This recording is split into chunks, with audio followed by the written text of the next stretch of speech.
This is the Inquisitive Minds Podcast.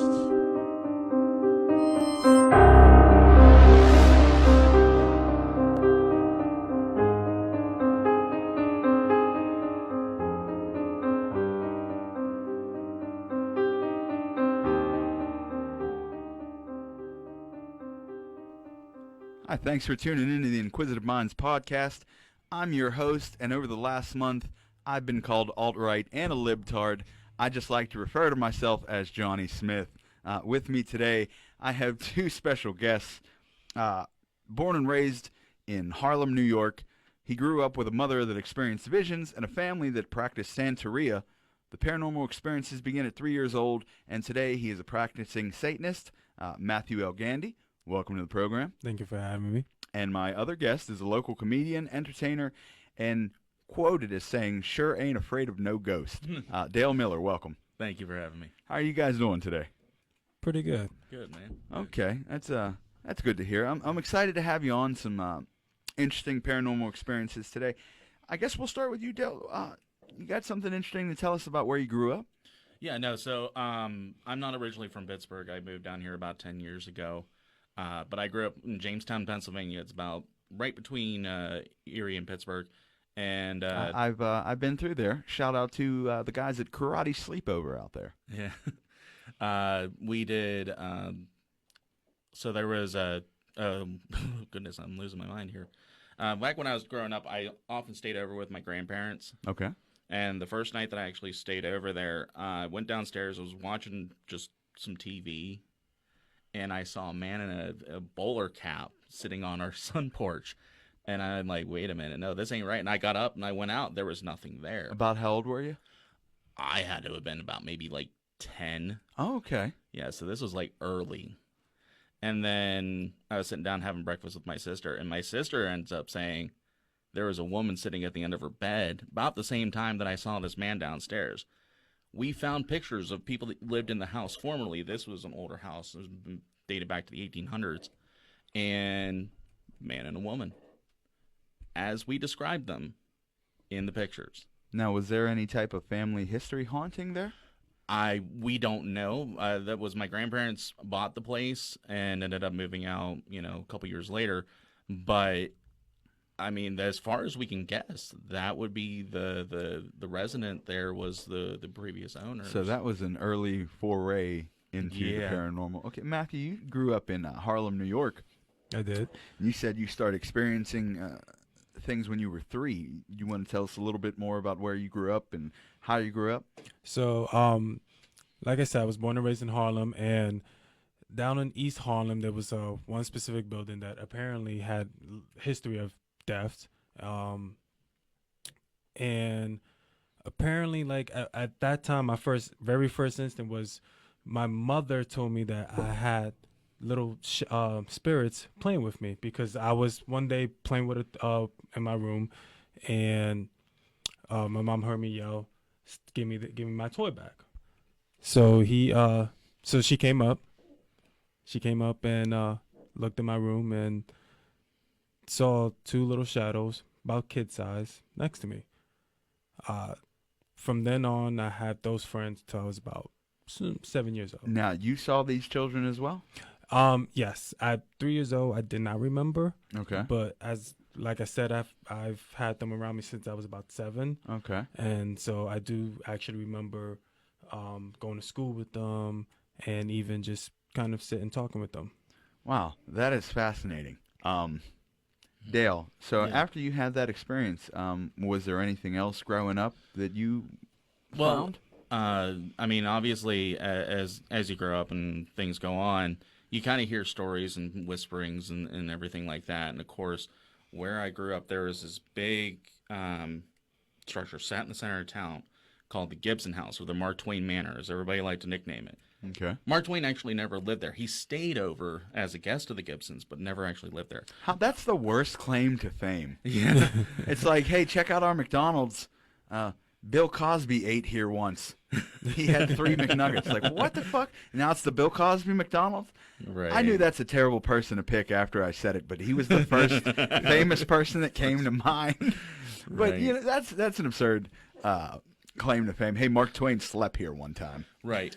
But the other thing that was kind of notorious about that place too was it was part of the Underground Railroad. So there were often rumblings of people that had lived in that house, and one of my friends actually growing up lived there and talked about how there was nights where he'd wake up and somebody was throwing a glass across the room. Oh, an actual glass? Yeah. And then so I got a little bit more curious and corroborated some stories, and then I actually went in with a friend of mine one day. This would have been several years later, probably when I was, I want to say 22 or so, and went in, crystal clear day, beautiful day, asked the owners of the property if we could go ahead and just take a tour of it because we kind of heard everything, and they're like, oh yeah, no, we hear it all the time. Come on in, take a look. And so there's a set of stairs that lead up to the attic, and then there's an overlook that you can see. There's like little windows, and you can see all around you. And what was interesting, it was a crystal clear day, and I felt something wet drip on the back of my neck. And then I heard, and I was like, hi, Yeah. can I help you? Wow. That's wild. Yeah. Matthew. You know what? Matthew's my brother. I live with him, and I never call him that. I call him Goat. So that's what I'm going to call him for the rest of this episode, not to confuse you guys. I actually would prefer that because it sounds weird you yeah. calling me Matthew. It's definitely odd. So let's just go with it. Right. So, Goat, growing up, your mother experienced visions. You said she saw those little spirits with you. Could you elaborate more on that? So, my mother's always had this gift of seeing ghosts, spirits. Even at one point, she has claimed that she's seen Jesus Christ himself. Okay. Does she take DMT? Oh, I wish. You should try DMT. But so part of that also became why she was so into Santeria. Okay. She believed very much that if you can basically have these good spirits on your side because you're a good person and you ask them to do favors for you, you know, they will help you, but as long as you use it good. Okay. I understand what you're saying. Yeah, so for her entire life, as she tells me stories, that she's seen spirits and paranormal since she was a kid. Can you touch a little bit more on what Santeria is specifically? So Santeria, it's basically it's a form of witchcraft, except that this one is used by I guess good-hearted saints. So what they tend to do is they do a lot of cleansing like most, but they do things a little differently. They do the sage. That's pretty much normal. But for instance, if you want to keep bad spirits from coming into your house while you sleep, they take a bowl, put ice in it, and leave it at the front door, pour pneumonia on it, and let it sit there the entire night. And they do some kind of like prayer. And then supposedly that keeps the bad spirits out. Oh, wow. Okay. It's weird. It's interesting. I'll say that. Dale, now, was any of your family, immediate family growing up, what was their thoughts on paranormal stuff, entities, if it ever came up in conversation? Well, I would say, like, if you looked at my immediate family, like my mom, my dad, my sister, and all them, my mom and my sister were big into, like, Stephen King and the horror genre and everything like that to begin with. So this just kind of falls in line with everything. And so obviously it piques their interest. My dad was kind of just always like kind of dismissive of it. Okay. So, and then me, like, I just always have had a penchant for picking up kind of like physical energies off of different people, kind of being an empath. And then it just kind of progressed further and further when, you're starting to deal with going into haunted places, picking up and feeling, a spirit in the room or somebody trying to communicate, whether that's verbally, inverbally, whatever. You want to tell us about maybe an experience when it was, I guess, early on and maybe a bit overwhelming for you? So I was actually out walking in the park one day with a friend of mine late at night, and we were just having a conversation, and everything was going fine. Like, and all of a sudden, I just stopped, literally just stopped dead in my tracks. And she looked at me. She goes, "Are you okay?" And I'm like sitting there going, "We got to get out of here. This isn't right." And she goes, "What do you mean?" I said, "Somebody is watching us, like literally watching us." And obviously, you can tell if somebody's there. There's flashlights and things like that, and it's well-lit area. Mm-hmm. And she's like, "There's nobody here." I'm like, "No, there's somebody here." And I had that physical manifestation of somebody grabbing my arm. Oh, and like, so not only did you feel the presence, you had a physical contact. yeah. Okay. So they grab your arm. Yeah. What's your reaction? What happens then? Get the hell out. I literally, like, you see me. I'm a big dude. Yes. I took off like I was Jerome Bettis. I just gone. See you, bye. I know the feeling of that. Okay. What did the person with you, how did they react to that? They tried to keep up. Okay, that's funny. Yeah. If you're watching this on video, that's hilarious. Well, Matt, since you can understand that feeling, I'm assuming you have a story to tell for as well. So, yeah. When I was, like I said, from 3 to 7, I had those little ghosts. That was the only good one and the only spirit I had until I moved into a little more on a different street on the East Harlem. Okay. Apparently, this building was a hospital.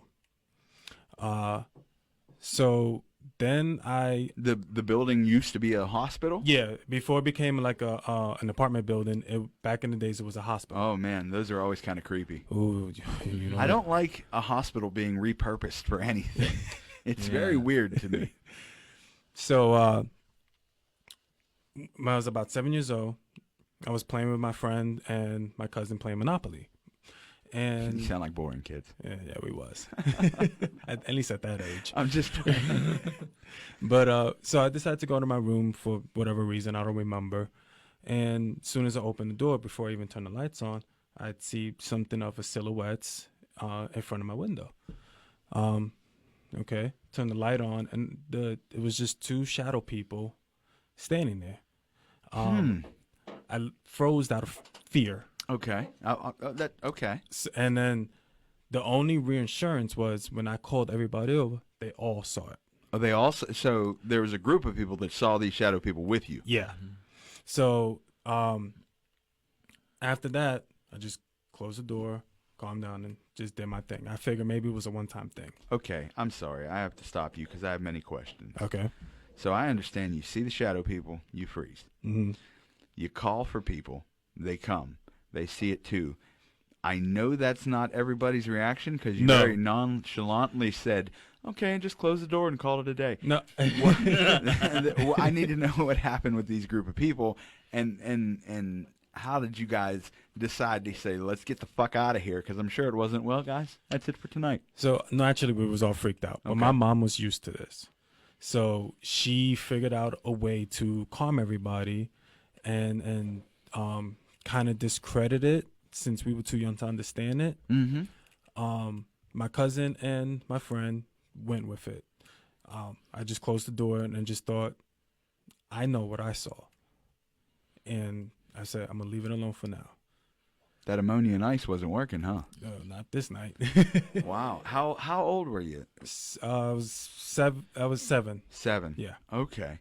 And did you see them that one time, or was there more incidents? They tortured me for the better of 5 years. Oh, so from 7 to 12. Yeah. Oh my, this sounds horrifying. Yep. They would just kind of, anytime, I never slept in that room. I slept in it twice, and both times they both grabbed my feet and tried to drag me out of bed. So I've never slept there. I've never been in. Once the sun goes down, I'm not in my own room. I slept Okay. in my mother's room. For 5 years. It got to a point where I never went in, Oh, even during the daytime. I remember specifically one time, me and my cousin, we was playing Super Smash Bros. On the GameCube. mm-hmm. And all of a sudden, we heard this banging on the closet. The fuck was that? We look. Nothing was there. I even opened the closet to look, see maybe something fell. Nothing was there. All right, we just closed it, went to playing games. All of a sudden, the closet door just swung open, Oh, and it was one of them was just there, standing at the front of the closet. My cousin and I jumped up, went towards the window, and then the other one appeared in front of the door, almost to seem like they were wanting to block us. okay. And then, so me and my cousin was stuck. And as they were coming towards us, we just said, fuck it, and went right through. Oh. If the door was still closed, we probably would have went through that door. Like, we was terrified. Now, have you ever looked at the history of that place? I said, you said it was a hospital, but specifically maybe that room. Was there anything there, or was it you personally? Or at least, how do you feel about it? I do believe there were some kind of entities because of the hospital. I understand that my floor was like the mental ward. Oh, that's always so much fun, isn't it? Indeed. So, but I believe most of the hauntings is because I feel like I am sensitive to them. Okay. And they always seem to direct towards me. But unfortunately, most of them has always been negative. If that doesn't sound like a plot for a movie, this old abandoned hospital gets turned into an apartment complex, and holy shit, what's that movie thing? IFC? That's one of those movies right there. No, we don't know no actors except Willem Dafoe as the janitor or some shit. Wow. Dale, shadow people, you got anything? I don't got anything with necessarily like shadow people or anything like that. A lot of the times, the manifestations when I've come across them or anything like an entity like that, it's been primarily non-visual.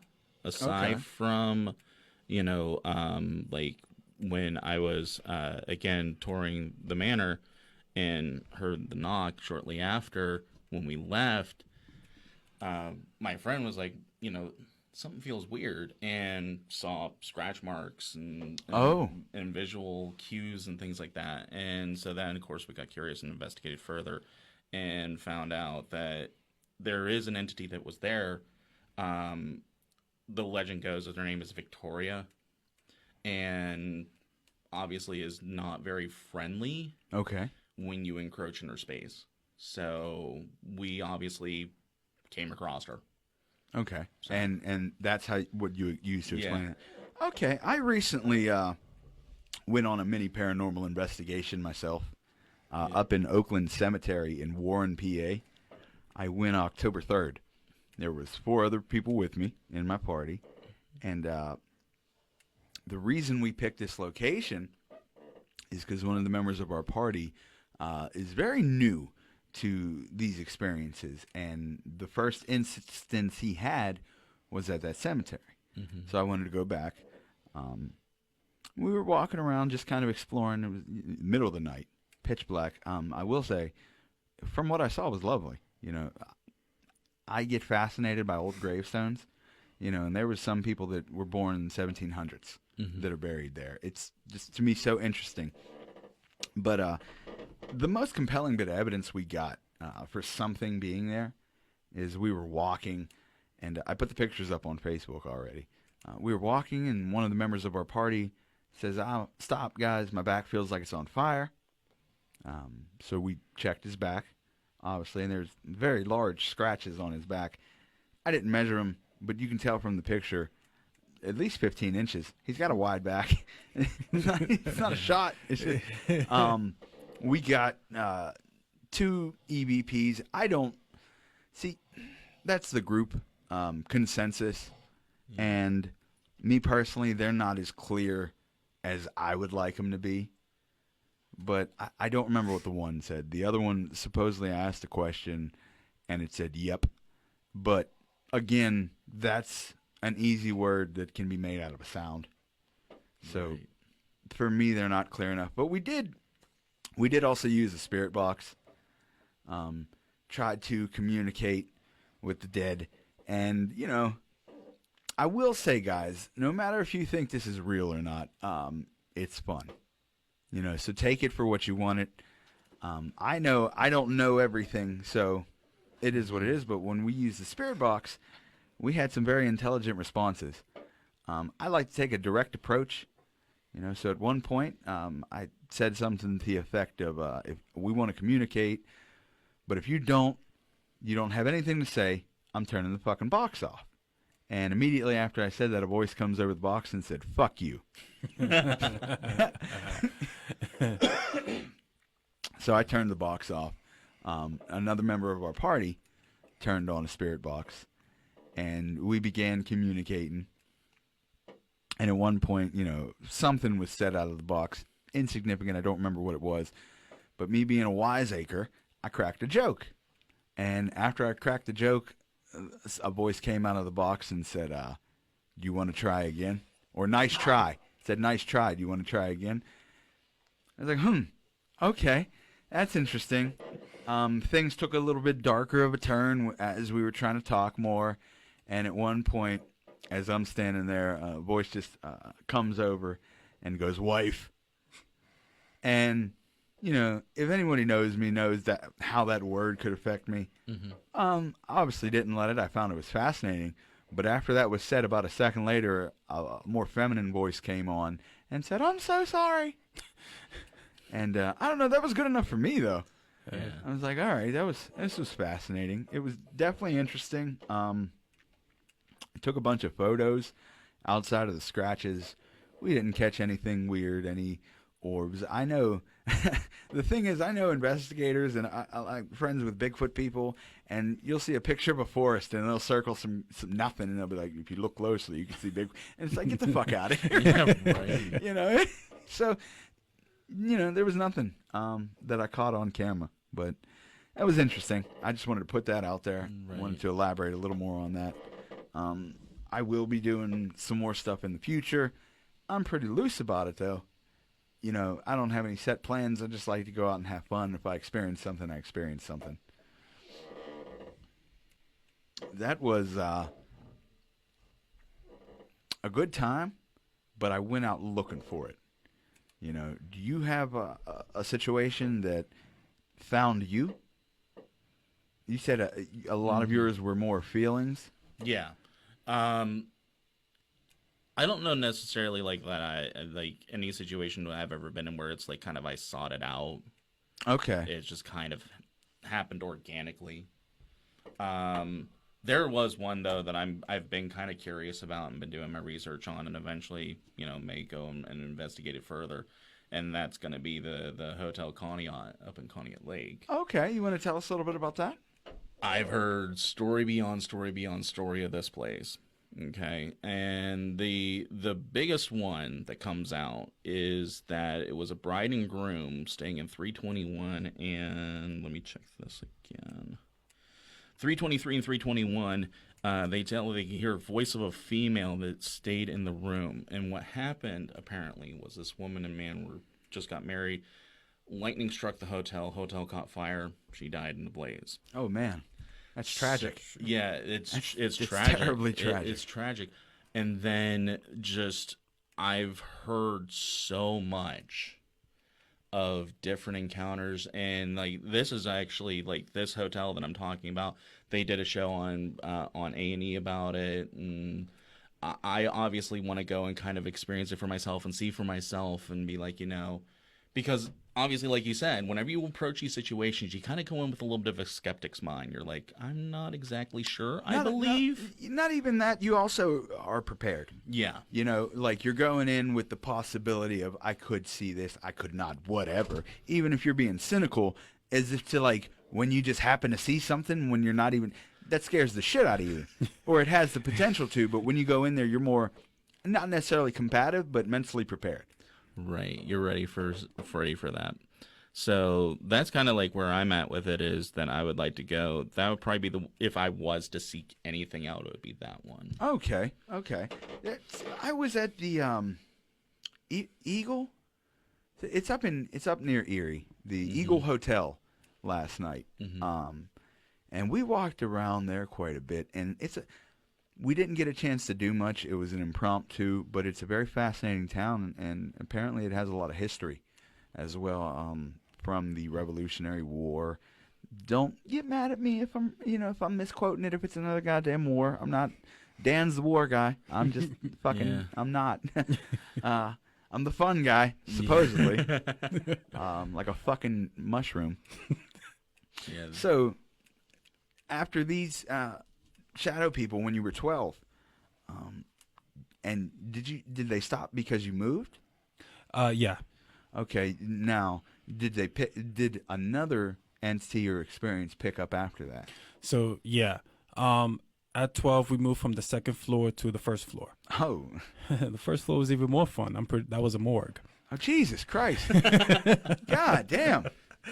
That's like, we're leaving the mental ward. All right, about fucking time. Where are we going? To the morgue. That's essentially how a lot of people left the mental ward as it is. So She's hysterical.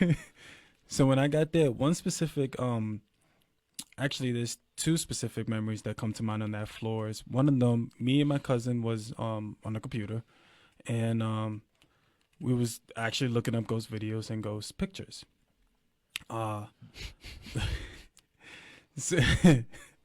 So we go, and then we're looking, and then we hear a knocking on a window. Now, even though it's on the first floor, it is above high where nobody can't really just knock on the window. Okay. So we was wondering what the hell was that. We thought it was maybe a tree. So we just left it alone and continued watching, and then it happened again. I got up, looked. The tree was not nowhere near close enough, and nobody was there. It's like, that's strange. So I had bunk beds because I was living with my little brother. Okay. And the top had the security bar rail. Mm-hmm. My cousin's boyfriend at the time bought me some new shoes, so I threw them up there for now, behind the bar to make sure they wouldn't fall. All of a sudden, those shoes are flung right at us. Literally missed us from like an inch, just like that, and hit my dresser. You and George Bush, huh? So we ran like damn near through the door. We ran to the living room. There seems to be a pattern here. Yeah. Why don't you come out clean and just say you don't fucking like doors? They're the bane of my existence. Always threatening. I'm gonna run through this fucking door. No. So you guys ran, and we went to my mother and we told her what happened. She comes in, she does her little prayer thing, whatever, which I understand why she did all this, but that shit never worked because it kept seeing them. Oh, really? Yeah. Okay. Like these, either she wasn't strong enough at the time, or these spirits was just outrageously strong. I don't know, but no matter what she did, it did not work. But then another time was I was asleep and I just woke up in the middle of the night, and at the time I didn't know, but now I know I had sleep paralysis, but I just froze and I couldn't move. At that point, I wasn't really scared. I was just like, what the hell's going on? Yeah. But then I like heard some humming, and it sounded like almost in a tune, and I heard it coming from the hallway up to my door. And once it got to my door, it stopped. Oh. So it's like, did you go out to investigate? no, I didn't have the time to, because I just stood there, watched for like 5 seconds, and all of a sudden this figure appeared, and eventually formed into this horrifying old lady looking thing. And like her skin was like almost pale gray, like it was just weird looking. Terrifying. Red eyes, red beady eyes, just staring there. And I froze, looked at her. Before I could even scream, it ran, jumped, and put his hand on my mouth. Oh, boy. This is a scene straight out of a horror movie. So I'm standing here inches away from her, looking at her face, and she's just standing there growling at me. And I feel like she was trying to suffocate me. Because I could not breathe anymore. Finally, I don't remember what it was. All of a sudden, she disappeared, and I took my breath of air, and I stayed up the whole night. I could not sleep. I closed my door. I left the lights on. I mean, I can completely understand not sleeping. Yeah, I thought she was trying to kill me. Yeah, this is terrifying. I had no idea all of these stories.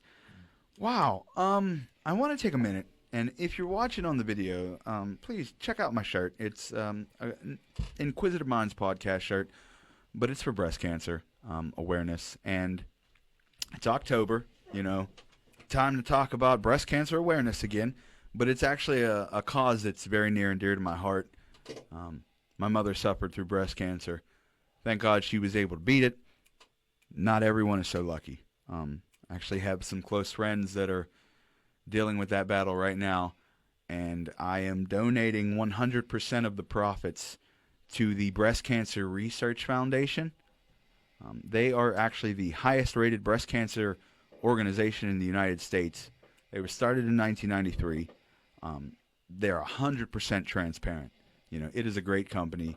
87 cents of every dollar goes directly to the program for the research. It's a nonprofit organization committed to,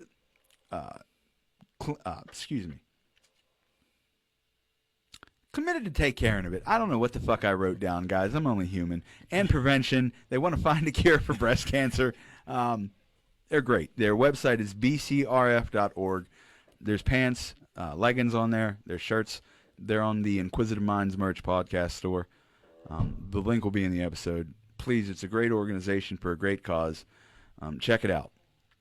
I also want to say the episode is sponsored by Tenacious Detail, your mobile detailing solutions. And right now, for the month of October, they're having spooky savings with 15% off any of their deluxe services, including the ceramic coating. And that's a $75 savings on that service alone. Check them out. They do great work. Back to the spooky shit, Dale. Back to it. Yeah, we got a little serious there, a little choked up for a moment. Yeah. But so this Conneaut Lake Yes. house. This is the one you plan on going to. Yeah, it's the Conneaut Lake Hotel, or Hotel Conneaut is what they call it. Hotel Conneaut. Yeah. Okay, and that'll be your first one that you're actually going to seek out? Yeah, that'll be probably the first one I'll actually physically go out and seek out of my own volition. Okay, now you mentioned you were a bit of an empath? Yeah. Do you want to elaborate a little more on that? Can you explain to people what it is and then explain or talk about your experiences? Okay, so basically, every time somebody talks about the hair on your neck staying back, staying straight up, sensing certain things, sensing certain energies, and sensing whether it's a good energy, bad energy, whatever the case may be. I have a tendency to read people and look into people and know whether they're a good person, bad person, whether they're exhibiting good energy, bad energy. How do I check out, fucker? You're good. Boom. All good, baby. Hey, we just got endorsed. Yeah. Go ahead. But a lot of times, too, you'll sense that, too, with spirits. There'll be certain energies in certain rooms to where you go in and you're dealing with a spirit, you're talking to somebody, and you know that they're not there to hurt you. They're there because they're lost. Mm-hmm. And then, like you said, and our guest here elaborated to, there's bad energies, the ones that are wanting to hurt you, wanting to be that manifestation of coming up and attacking and seeking out kind of with malicious intent, an aggression. And oftentimes that'll be the ones like we allude to earlier that are, you go to the mental wards and things like that, and toward those places, those energies are going to be a little bit more on the bad side. You're going to pick up on that, and you're going to feel that kind of negative sense. And a lot of times I akin it to an anxiety attack. Okay. To where you just you feel it and you want to get out. Now, you want to get out of your own skin. Does this help you when it comes to people as well? Yeah. A lot of times with having conversations and talking to people, it's easier for me to have a conversation with somebody and know that I'm in a good space and open up. Okay. A lot of times I'm that guy that sits in the corner of the room and just watches, just because I'm getting a sense for what the room is. I'm getting a sense for who's in there, what energy's in there, and then I'll go ahead and interject accordingly. Okay, that makes sense. Now, Goat, after this entity felt like you tried to suffocate you, is it all misery from here on out? Is everything going haywire? So yeah, I believe also one of the main reasons why I've had all negative experience with paranormal my entire life was because for most of my life I lived a negative life. Okay. So I believe that because of all the negative energy that I was bringing, it brought whatever negative energy within the house or the apartment completely stronger. Okay. So after this point, yeah, in this floor, I've had quite a few. I've heard chains. I've heard. That to me is one of the scariest sounds, like It chains is in the distance. It is, because it's just, I can't even explain it. When you hear it going off and you don't even know why, because you don't have no fucking chains in your house. Why are you hearing that? Yeah. That's a good point. Most people just don't have chains laying around their house. But then at one point, I've seen what to me look like what people believe to be demons. Just me personally, I don't really believe in demons. Okay. What's your thoughts on that? So I don't believe in angels or demons. I don't. What I believe is, as humans, when we pass on, something happens to us. Maybe like our soul, our conscience, something. We go somewhere else. I believe if you've had, I guess, a positive living lifestyle, or you are content with yourself, whatever the case may be, you move on to that better place. But if you have an evil soul, you stay on this earth tormented and tormenting others. Okay. All right. That's fascinating. You know what? I didn't know we were going to take this turn. Dale, what's your thoughts on the afterlife, brother? And that's actually very interesting that we mentioned that we go in that kind of diatribe, because a lot of times anybody asks me about that, I always say the same thing, and it's the same response, is I believe that there is something more beyond this. I don't know what it is. I don't know how it goes, but I know that there is, because back when I was younger, I would always say that I remember watching a certain event. I watched Mount St. Helens erupt from my chair on an old RCA TV. Here's the thing. We owned a Sanyo. Okay. We didn't have a chair. And Mount St. Helens erupted about 10 years before I was born.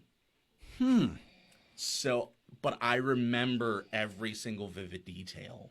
See, that's an interesting topic, is those past life visions that people mention like that, you know, the details the child wouldn't know and certain things like that. Did you have any more to elaborate on that? Did your family look into that at all? The family didn't look into it. A lot of times whenever I tell people that that's what I experienced, they're like, oh, well, that's happened a couple of times. And there's been a couple of instances where it's happened within your lifetime. I'm like, yeah, but there's too many details for me to just sit there and just be like, oh, it happened maybe when I was a couple years older. Mm-hmm. Okay. I see what you're saying. So, just for the record here, I don't know what happens after we die either, but I know I'm going to heaven, y'all. See you up there. So, when did it stop then? When did you decide, if you correlate how making poor decisions and living a negative life with seeing bad entities, when did you decide to make a change, and did that stop anything? So, it did not stop until I moved completely out of my mother's house, which I was about 22. Okay. And that is because I've kind of shut myself out from that world. My family believes in something called the third eye, which I'm sure many people do. But Well, my family believes it's some kind of spiritual third eye that allows us to be sensitive to these spiritual beings. And because I was having such a negative effect on them, I was having such negative experiences, I decided to learn how to shut myself out. From the experiences. Right. Okay. So, till then, I have not seen them. I could still feel, like, I guess, energy. Mm-hmm. But as far as like seeing or hearing anything, I have not. Like, even up to now, I have not since I shut myself out. Now, the third eye, some people think that's our pineal gland. I've heard about that. I don't know much about that. I'm still learning about it, but I know it's somewhere in the middle of your forehead, which Yeah. it's somewhere around there. But that is also where spiritually we believe it is at. It is in the middle of your forehead. This theory I might chop up a little bit, and I don't know if I've mentioned it here, but in some obscure circles, it is believed the pineal gland is the third eye and what opens you up to, what is it, telekinesis? And we are originally from Mars. And when we came here, we were so advanced, we were able, telekinesis and all that. But eventually, I don't know what happened. The third eye got hardened. We got fucked up, destroyed, rebuilt society. Don't remember our origins. Something fascinating to think about. Something interesting to look into. Bunch of different theories out there. I don't like to discredit any of them just because they're fun, except for flat earthers. You guys are fucking stupid. That's another hill I will die on. Just like the moon landing. Flat earthers, you're fucking stupid. I'm going to have to agree with you on that one. Yeah. Go jump off the fucking edge of this flat earth, you stupid piece of shit. Normally, I ask, you know what, I'll ask it anyways. I know you're not an entertainer, Goat, but where can the people find you? I mean, I'm at Facebook. You can find me by my name, Matthew Elgandy. Matthew Lacelos. Okay. Instagram, anything like that? I have Instagram. I don't really be on it. Twitter, Tinder, anything? No. He's married. Sorry, ladies. Dale, where can the people find you? Find me on Facebook, Dale Miller, stand-up comic. Also, too, you can find me on Instagram at EvilPenguin86 and on Twitter at HealByNature86. Okay. Heal by Nature 86. Yes. Okay, that's interesting. You can find us at Twitter, Instagram, Facebook, all that jazz. Check me out with Dan Brady on What in the History. You can catch me on the Smoked Out and Sold Out, or Smoked Out and Shot Out show on October 31st with the guys over there, Kev, You Play Too Much, Alok, Sean Parker, and quite a few other people. I know the show has Samantha Bentley, Dawn Arner. It's going to be a great show. From what I understand, it's smoker friendly and bring your own bottle. So have fun. It's going to be a blast. Check us out at Inquisitive Minds podcast, inquisitiveminds.com. Every week I tell you people, and yet every week someone comments and spells it fucking wrong. We're spelled a little bit differently. INQUIZATIVE. Minds, Inquisitive Minds at gmail.com. Guys, I'm still looking for your stories, your creepypasta. I'm looking to make bonus episodes. If you got a fascinating tale, something you can't explain, send it in to me. We'll talk. We'll get together. I'm also looking for someone potentially to come on the show, or at least talk to me anonymously, that was involved in some type of organized crime, maybe an ex-gang member, or someone who will speak anonymously. I won't share any personal information. I think that'd be a fascinating topic for the show. Have them reach out, email, message, whatever. I think that's all for this week, folks. Tune in next week when we're joined by Brittany Alexis, back for the Mysterious People series, and she's going to be talking about D.B. Cooper. That should be fun. Thank you all for tuning in.